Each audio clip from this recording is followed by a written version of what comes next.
एक था रौनक, जैसा नाम वैसा रूप, अकल में भी उसका मुकाबला कोई नहीं कर सकता था। एक दिन उसने घर के बाहर बड़े बड़े अक्षरों में लिखा, यहाँ अकल बिकती है। उसका घर बीच बाजार में था। हर आने जाने वाला वहां से जरूर गुजरता था। हर कोई बोर्ड देखता, हंसना और आगे बढ़ जाता। रौनक को विश्वास था कि उसकी दुकान एक दिन जरूर चलेगी। एक दिन एक अमीर महाजन का बेटा वहां से गुजरा। दुकान देखकर उससे रहा नहीं गया। उसने अंदर जाकर रौनक से पूछा, यहाँ कैसी अकल मिलती है और उसकी कीमत क्या है? उद्धरण। उसने कहा, यह इस बात पर निर्भर करता है कि तुम इस पर कितना पैसा खर्च कर सकते हो। गंपू ने जेब से 1 रुपया निकालकर पूछा, इस रुपए के बदले कौन सी अकल मिलेगी और कितनी? भाई, 1 रुपए की अकल से तुम 1 लाख रुपया बचा सकते हो। गंपू ने 1 रुपया दे दिया। बदले में रौनक ने एक कागज पर लिख कर दिया, जहां 2 आदमी लड़ झगड़ रहे हों, वहां खड़े रहना बेवकूफी है। गंपू घर पहुंचा और उसने अपने पिता को कागज दिखाया। कंजूस पिता ने कागज पढ़ा तो वह गुस्से से आग बबूला हो गया। गंपू को कोसते हुए वह पहुंचा अकल की दुकान। कागज की पर्ची रौनक के सामने फेंकते हुए चिल्लाया, वह रुपया लौटा दो जो मेरे बेटे ने तुम्हें दिया था। रौनक ने कहा, ठीक है, लौटा देता हूँ, लेकिन शर्त यह है कि तुम्हारा बेटा मेरी सलाह पर कभी अमल नहीं करेगा। कंजूस महाजन के वादा करने पर रौनक ने रुपया वापस कर दिया। उस नगर के राजा की 2 रानियां थीं। एक दिन राजा अपनी रानियों के साथ जौहरी बाजार से गुजरा। दोनों रानियों को हीरों का एक हार पसंद आ गया। दोनों ने सोचा, महल पहुंचकर अपनी दासी को भेजकर हार मंगवा लेंगी। संयोग से दोनों दासियां एक ही समय पर हार लेने पहुंची। बड़ी रानी की दासी बोली, मैं बड़ी रानी की सेवा करती हूँ इसलिए हार मैं लेकर जाऊंगी। दूसरी बोली, पर राजा तो छोटी रानी को ज्यादा प्यार करते हैं, इसलिए हार पर मेरा हक है। गंपू उसी दुकान के पास खड़ा था।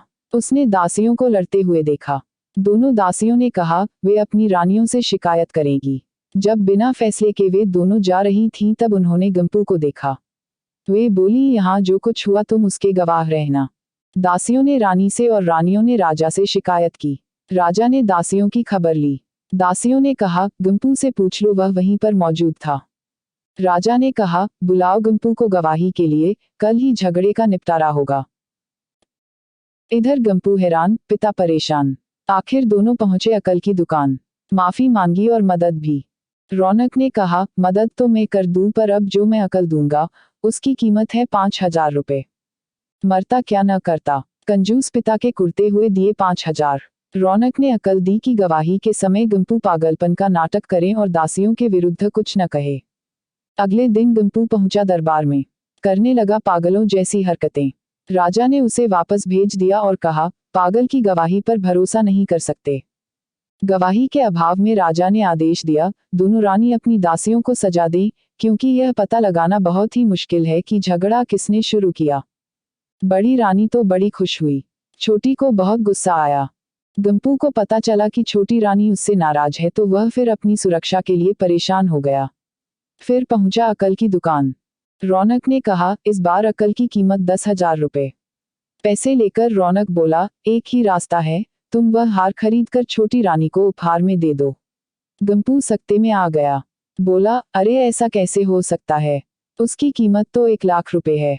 रौनक बोला, कहा था ना उस दिन जब तुम पहली बार आए थे कि 1 रुपए की अकल से तुम 1 लाख रुपए बचा सकते हो। इधर गंपू को हार खरीद कर भेंट करना पड़ा, उधर अकल की दुकान चल निकली। कंजूस महाजन सिर पीट कर रह गया। दोस्तों, आपको ये कहानी कैसी लगी? कमेंट में जरूर लिखें और सब्सक्राइब करना न भूलें।